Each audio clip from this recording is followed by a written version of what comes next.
बिस्मिल्लाहिर्रहमानिर्रहीम। आज का हमारा टॉपिक है हाइपोथेसिस एंड इट्स टाइप्स। इस टॉपिक के अंदर हम देखेंगे कि हाइपोथेसिस क्या होता है, इसकी एजुकेशनल रिसर्च के अंदर क्या अहमियत है, इसकी कौन कौन सी टाइप्स हैं, नल हाइपोथेसिस क्या होता है और इसका मकसद क्या होता है और इसको हम रिजेक्ट करने की कोशिश क्यों करते हैं। फिर हम देखेंगे कि हाइपोथेसिस को हमने जो बनाना है उसका तरीक़ाकार क्या होगा। फिर उसकी क्राइटेरिया क्या होंगी कि एक अच्छा हाइपोथेसिस हमने बनाना है तो कुछ क्राइटेरिया होंगी जो हमको फॉलो करनी पड़ेंगी। फिर हमने जब बना लिया तो फिर हमने उसकी टेस्टिंग करनी है, तो फिर उसका एक तरीक़ाकार है कि हम उसको टेस्ट कैसे करेंगे। Then comes few errors in hypothesis formulation. जब हम हाइपोथेसिस बना रहे होते हैं तो कौन से एरर्स हमें सामना करना पड़ता है, ये सारी चीज़ें आज की हम प्रेजेंटेशन में देखेंगे। Let's start. हाइपोथेसिस बेसिकली एक मफरूज़ा होता है कि जो भी हम कोई एक स्टेटमेंट देते हैं किसी भी प्रॉब्लम को या सिचुएशन को देख के कि इस सिचुएशन के अंदर मेरे ख़्याल में ये कॉज बनी है इस सिचुएशन बनने की, ये समझने के लिए है। इसकी एग्जांपल से हम समझ सकते हैं कि क्या द एग्जांपल स्टार्ट होती है रिसर्च क्वेश्चन। रिसर्च क्वेश्चन से आगे बनता है हाइपोथेसिस। रिसर्च क्वेश्चन ये है कि the student participation in extra curricular activities impact academic performance. ये एक रिसर्च क्वेश्चन है जो हमने बना लिया। इसके बाद हम बनाएंगे अपना हाइपोथेसिस। हाइपोथेसिस इससे ये बनेगा कि student who actively participated in extra curricular activity will demonstrate better academic performance as compare to the student who do not participated in such activities. ये हमारा बन गया जी हाइपोथेसिस के रिसर्च क्वेश्चन था कि क्या एक्स्ट्रा करिकुलर एक्टिविटीज़ का एकेडमिक परफॉर्मेंस पे इम्पैक्ट है। उसका हमने हाइपोथेसिस बनाया है जो कि एक एजुकेटेड गैस होगा या फिर एक ऐसी स्टेटमेंट होगी जो कि हम एविडेंस बेस पे उसको रिजेक्ट और एक्सेप्ट करेंगे। फिर है इसकी इम्पोर्टेंस एजुकेशन रिसर्च के अंदर कि हाइपोथेसिस क्यों ज़रूरी है हमारी रिसर्च के अंदर। सबसे पहला अगर हम देखना चाहें तो ये है कि ये नेविगेट करती है रिसर्च प्रोसेस को, कि एक हमें फ्रेमवर्क प्रोवाइड कर देती है। उस फ्रेमवर्क के अंदर रहते हुए हमने उसका अपनी रिसर्च को लेके चलना होता है। फिर डिस्क्राइब फिनोमिना। ये जो हाइपोथेसिस होता है ये फिनोमिना को डिस्क्राइब करता है कि कोई भी दो वेरिएबल होंगे, उनका आपस में रिलेशन क्या होगा, उनका आपस में हम किस तरह से लेके चलेंगे, उनकी डायरेक्शन क्या होगी। फिर ये रिसर्च को फोकस बनाता है कि हमने इन्हीं दो वेरिएबल के ऊपर रहना है, इन दोनों वेरिएबल्स का आपस में इफेक्ट चेक करना है। Then hypothesis provide platform for investigation activities. जो हमने इन्वेस्टिगेशन की एक्टिविटीज़ फॉलो करते हैं, डाटा कलेक्शन, एनालिसिस, इंटरप्रिटेशन वाली, वो सारी हमारे हाइपोथेसिस के इर्द गिर्द घूमती हैं। सबसे अहम है फिर ये एक ब्लाइंड रिसर्च से बचाता है कि रिसर्चर जब वो रिसर्च कर रहा होता है तो वो अपने हाइपोथेसिस के ऊपर रहता है, बजाय इसके कि ब्लाइंडली जिस साइट से डाटा मिला जो डाटा एनालिसिस तकनीक यूज़ करना चाहे। लेकिन जो हाइपोथेसिस है ये हमें बताता है कि हमने एक ट्रैक पे रहना है। ये है इसकी इम्पोर्टेंस रिसर्च के अंदर। Then comes types of hypothesis. Types of hypothesis के अंदर सबसे पहली टाइप है नल हाइपोथेसिस। नल हाइपोथेसिस एक ऐसा हाइपोथेसिस है जो ये बयान करता है कि जो वेरिएबल हमने अपनी रिसर्च के लिए लिए हैं उनका आपस में कोई तल्लक नहीं है। ये बताता है कि जो तल्लक ज़ाहिर हो रहा है दो वेरिएबल्स के दरमियान वो या तो फिर चांस ऑफ एरर है या फिर वेरिएशन इन दी डाटा है, रैंडम वेरिएशन के जो हमने डाटा लिया है वही ठीक नहीं है, या फिर हमारे रिसर्चर ने कोई मिस्टेक किया जिसकी वजह से वो डिफरेंस आया, अदरवाइज़ वो डिफरेंस एक्चुअली है नहीं उन दो वेरिएबल्स के दरमियान। इसको हम डिनोट करते हैं H0 से और ये सर्व करता है default assumption until evidence prove otherwise. ये रिसर्च को स्टार्ट करने के लिए अगर हम कहना चाहें तो ये हमारा स्टार्टिंग पॉइंट होता है। ये हमें बताता है कि हमने ये रिसर्च करनी है, तो रिसर्च के बाद जो हमें रिज़ल्ट मिलेगा वो आगे हम उसको समझेंगे अल्टरनेटिव हाइपोथेसिस के अंदर। तो इसकी एग्जांपल से वही एग्जांपल लेके चलेंगे एक्स्ट्रा करिकुलर एक्टिविटीज़ वाली। ये बताएगा कि देयर इज़ नो, जैसा कि ये नफ़ी करता है कि दो एस्पेक्ट दो वेरिएबल के दरमियान कोई रिलेशनशिप नहीं है, उसी एग्जांपल को लेके चलना है कि there is no significant difference in test scores between student who participated in extracurricular activities and student who did not participated in extracurricular activities। तो ये देख रहा है, ये देखें हम एग्जांपल में क्लियर कट समझ आ रहा है कि ये नफ़ी कर रहा है कि उन स्टूडेंट्स जिन्होंने एक्स्ट्रा करिकुलर एक्टिविटीज़ में हिस्सा लिया और वो जिन्होंने आपस में वो जो एक्स्ट्रा करिकुलर एक्टिविटीज़ में पार्टिसिपेट नहीं करते हैं उन दोनों के एकेडमिक परफॉर्मेंस या टेस्ट स्कोर्स के अंदर कोई डिफरेंस नहीं है। तो ये वही बताता है कि there is no difference between और relationship between two variables being studied. Second type है अल्टरनेटिव हाइपोथेसिस। अल्टरनेटिव हाइपोथेसिस जैसा कि नेम शो कर रहा है ये उसी का अल्टरनेटिव है, उसको हम रिजेक्ट करने की कोशिश, वो ये बताता है कि कोई रिलेशनशिप नहीं है, लेकिन ये बिल्कुल ही उसके अपोजिट है। इसके अंदर हम उस हाइपोथेसिस को डिसप्रूव करने की कोशिश करते हैं। हम कहते हैं कि देयर इज़ अ डिफरेंस। जो डिफरेंस है वो हमारा ट्रीटमेंट इफेक्ट की वजह से है, वो कोई सैम्पलिंग एरर नहीं है, वो कोई रिसर्चर बायसनेस नहीं है, rather that is the effect of treatment जो हमने अपनी रिसर्च के अंदर अप्लाई किया है कि दो वेरिएबल्स के दरमियान देयर इज़ डिफरेंस, जो कि हम देख सकते हैं। ट्रीटमेंट हमने इस रिसर्च के इस एग्जांपल के अंदर क्या दिया था, एक्स्ट्रा करिकुलर एक्टिविटीज़ दी थी स्टूडेंट्स को, दो ग्रुप बना लिए थे। एक ग्रुप एक्स्ट्रा करिकुलर एक्टिविटी में इन्वॉल्व हुआ, दूसरा इन्वॉल्व नहीं हुआ। फिर हमने उन दोनों की रिज़ल्ट चेक किए तो हमको क्लियर कट पता चल जाएगा कि जो स्टूडेंट पार्टिसिपेट करते रहे हैं इधर उन्होंने अच्छा परफॉर्म किया है या लो परफॉर्म किया है। तो ये हमें बताएगा कि हमने नल हाइपोथेसिस को एक्सेप्ट करना है या रिजेक्ट करना है। मोस्टली जो हम रिसर्च करते हैं उसके अंदर हमारी कोशिश यही होती है कि हम अल्टरनेटिव हाइपोथेसिस को एक्सेप्ट करें और नल हाइपोथेसिस को रिजेक्ट करें। इसका कंपैरिजन हम इस तरह से कर सकते हैं। डेफिनेशन है, डेफिनेशन के अंदर यही बताया गया कि no difference, no participation, no relationship between two variable as compare to alternative hypothesis. वो स्टेट करता है कि there is a relationship between two selected variables. Symbol जो है नल हाइपोथेसिस की उसको हम डिनोट करते हैं H0 से, और अल्टरनेटिव हाइपोथेसिस को H1 और HA से हम रिप्रेजेंट करते हैं। इसकी मैथमेटिकल एक्सप्रेशन ये है कि जो नल हाइपोथेसिस है इसको हम डिनोट कर सकते हैं इक्वल टू साइन से, और जो अल्टरनेटिव हाइपोथेसिस इसको हम डिनोट करते हैं less than, greater than, not equal to. Next is observation. Null hypothesis believe that the results are observed as result of chance, के जो रिज़ल्ट आया है वो चांस ऑफ एरर है, वो हमारी सैम्पलिंग के अंदर कोई एरर आया है, वो ट्रीटमेंट इफेक्ट नहीं है। लेकिन जो हम ऑब्जर्वेशन करते हैं अल्टरनेटिव हाइपोथेसिस के अंदर वो हमारी एम्पिरिकल एविडेंस बेस्ड होती है, वो हमें बताती है कि वो काज हमारे ट्रीटमेंट की वजह से है, ना कि सैम्पलिंग एरर की वजह से।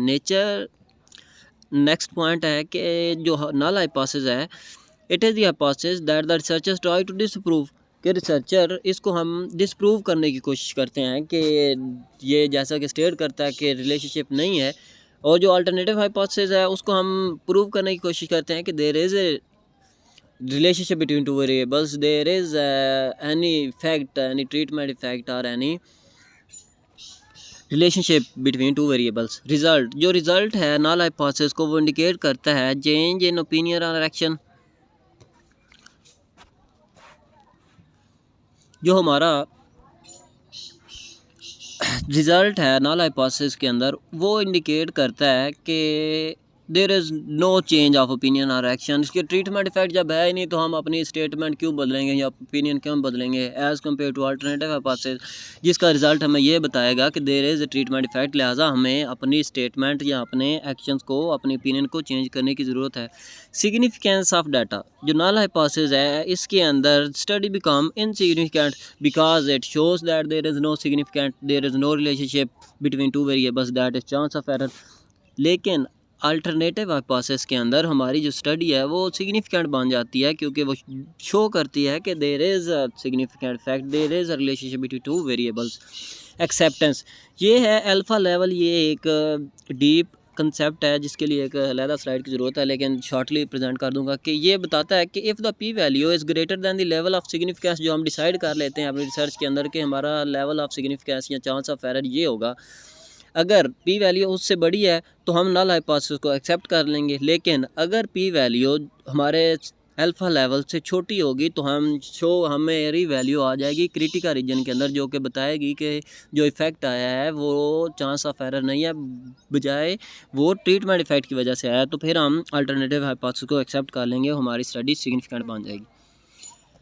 Then comes directional hypothesis. Directional hypothesis जैसा कि नाम शो कर रहा है कि इसके अंदर हमें डायरेक्शन मिल जाती है। ये बताता है कि एक वेरिएबल का दूसरे वेरिएबल के ऊपर किस डायरेक्शन में, आइदर एक वेरिएबल दूसरे के ऊपर पॉजिटिवली इफेक्ट कर रहा है और नेगेटिवली इफेक्ट कर रहा है, हमें एक डायरेक्शन का पता चल जाता है। लाइक एग्जांपल के अंदर हम देखेंगे, there is a significant difference in exam scores between student who prepare morning study hours and student who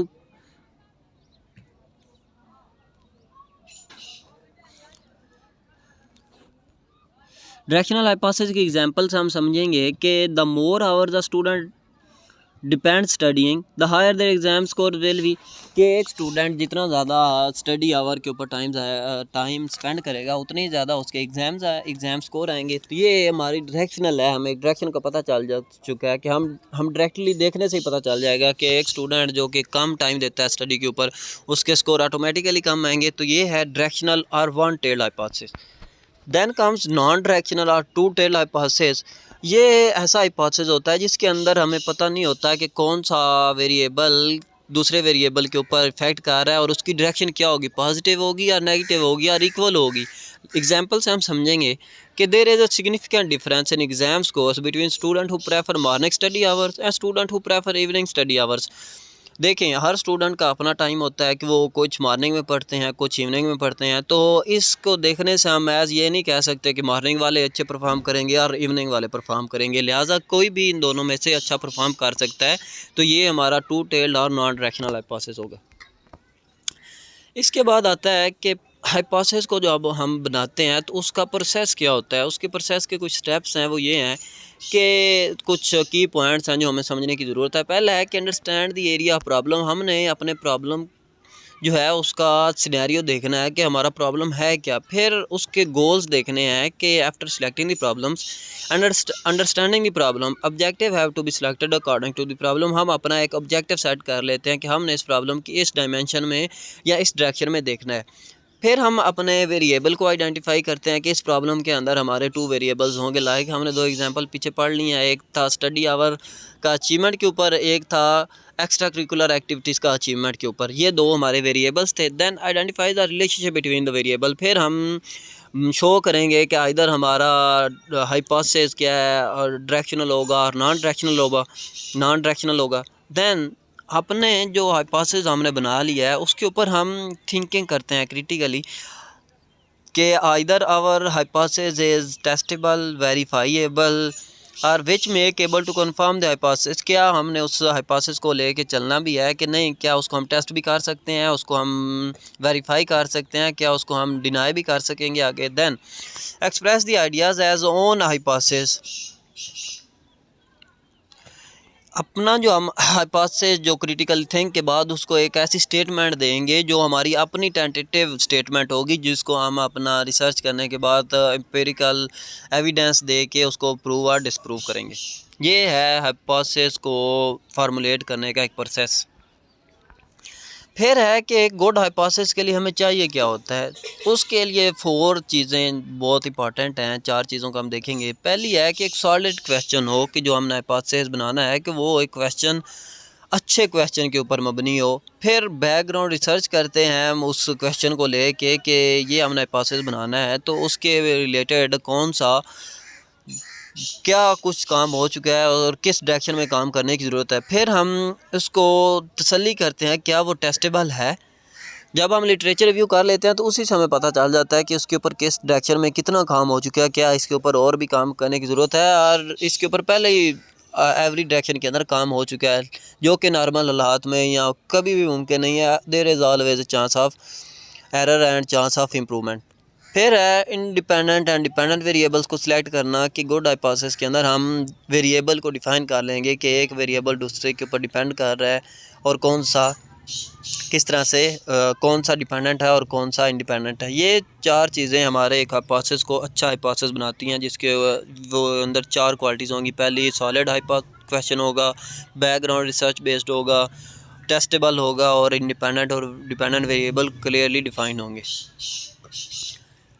ये कुछ और क्राइटेरिक्स हैं जो कि एक हाइपोथेसिस की हैं। पहली है कि क्लियर एंड स्पेसिफिक। हमारा हाइपोथेसिस क्लियर और स्पेसिफिक होगा, टेस्टेबल होगा, फॉल्सिफाइएबल होगा, एग्जिस्टिंग नॉलेज के ऊपर बेस कर रहा होगा, प्रिडिक्टिव होगा, इसको हम प्रिडिक्ट कर सकेंगे अपने स्टैटिस्टिकल सिग्निफिकेंस के अंदर। फिर वो मेजरेबल होगा, ऐसा वेरिएबल हम नहीं लेंगे जो कि मेजरेबल ही ना हो, जिसको हम मेजर ही ना कर सकें। फिर कंसाइज और प्रिसाइज लैंग्वेज हम यूज़ करेंगे जब हम स्टेट करेंगे अपने हाइपोथेसिस के अंदर। इसके बाद ये हमारे रिसर्च क्वेश्चन के साथ रिलेट कर रहा होगा, ऐसा नहीं होगा कि हमारा रिसर्च क्वेश्चन हो रहा है और हम हाइपोथेसिस कोई और बना रहे हैं। फिर है हाइपोथेसिस टेस्टिंग का प्रोसेस। ये बहुत इंपॉर्टेंट है, समझने की ज़रूरत है। इसको समझने के लिए हाइपोथेसिस टेस्टिंग प्रोसेस ये हमारी रिसर्च का बड़ा अहम हिस्सा होता है कि हमने अपना जो हाइपोथेसिस है उसको टेस्ट किस तरह से करना है। बेसिकली यही हमारी रिसर्च का डाटा कलेक्शन, एनालिसिस और इंटरप्रिटेशन वाला मरला है, जो कि समझने की बहुत ज़्यादा ज़रूरत है। इसके स्टेप्स हैं कि प्रॉब्लम को हमने डिफ़ाइन कर लिया, उसके बाद हम नल हाइपोथेसिस और अल्टरनेटिव हाइपोथेसिस को क्लियरली स्टेट कर लेंगे, जैसा हमने पीछे पढ़ लिया है कि नल हाइपोथेसिस क्या होता है और अल्टरनेटिव हाइपोथेसिस क्या होता है। फिर हम करेंगे choose the relevant test and the appropriate probability distribution, कि जो हमने हाइपोथेसिस सेट किया है उसके ऊपर हमने टेस्टिंग कौन सी लगानी है। हम अपनी वो रेलिवेंट टेस्ट को डिफ़ाइन करेंगे। इसके अंदर 2 पॉइंट्स हैं कि determine the degree of freedom and decide if 1 और 2 टेल टेस्ट, कि हम डिग्री ऑफ फ्रीडम चूज़ करेंगे कि किस लेवल के ऊपर हमने अपना टेस्ट लगाना है, और वो कौन सा टेस्ट होगा, 1 टेल होगा और 2 टेल होगा, डायरेक्शनल होगा और नॉन डायरेक्शनल होगा।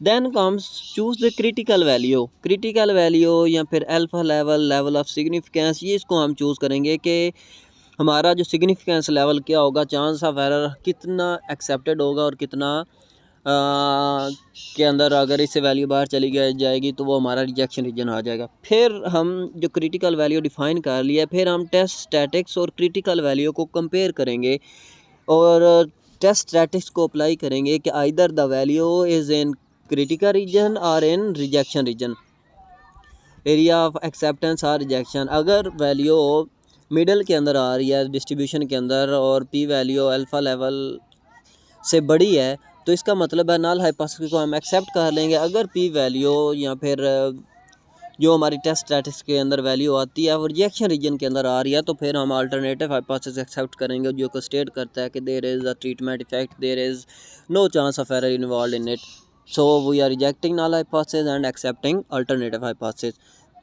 फिर इसके अंदर है does the test statics fall in the critical region. ये वही बात है जो एक्सप्लेन कर दिया है। तो अगर वो क्रिटिकल रीजन के अंदर फॉल कर रहा है तो फिर हम रिजेक्ट कर देंगे नल हाइपोथेसिस के अंदर।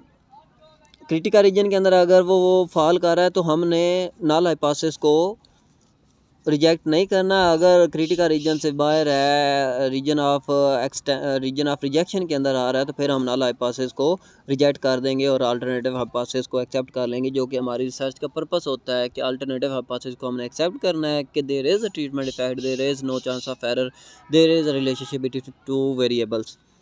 Then comes difficulty in hypothesis formulation. जब हम हाइपोथेसिस को फार्मूलेट कर रहे होते हैं तो हमें कुछ डिफ़िकल्टीज पेश आती हैं। तो 3 जो हैं वो मेजर हैं। पहली है कि unavailability of theoretical framework and evidence, के जो हमने हाइपोथेसिस के अंदर वेरिएबल डिसाइड किए हैं उनके ऊपर थ्योरेटिकल फ्रेमवर्क मौजूद ही नहीं है, कोई एविडेंस ही नहीं है जो इसके ऊपर हम क्रिटिकल लिटरेचर रिव्यू कर सकें। Then lack of knowledge of theoretical framework evidence, ये दूसरा एरर या डिफ़िकल्टी हमें पेश आती है कि हमें उस चीज़ का पता ही नहीं होता कि बाज़ औक़ात थ्योरेटिकल एविडेंस और थ्योरेटिकल फ्रेमवर्क मौजूद होता है लेकिन रिसर्चर के पास इतनी एक्सेस नहीं होती या फिर उसके पास इतने स्किल नहीं होते कि उनको एक्सेस करके एनालाइज कर रहे। तीसरी है कि lack of awareness of scientific research techniques, के रिसर्चर के पास अवेयरनेस नहीं होती साइंटिफिक रिसर्च टेक्निक्स की कि उसने रिसर्च किस तरह से करनी है, अपना लिटरेचर रिव्यू किस तरह से करना है और हाइपोथेसिस को किस तरह से आइडेंटिफाई करके फार्मूलेट करना है। ये थी डिफ़िकल्टी इन हाइपोथेसिस फार्मूलेशन। इसके अंदर आपको अगर कोई क्वेश्चन है तो आप कमेंट्स में पूछ सकते हैं, नेक्स्ट वीडियो में एक्सप्लेन कर दिया जाएगा। मिलते हैं नेक्स्ट वीडियो के अंदर। अल्लाह हाफ़िज़।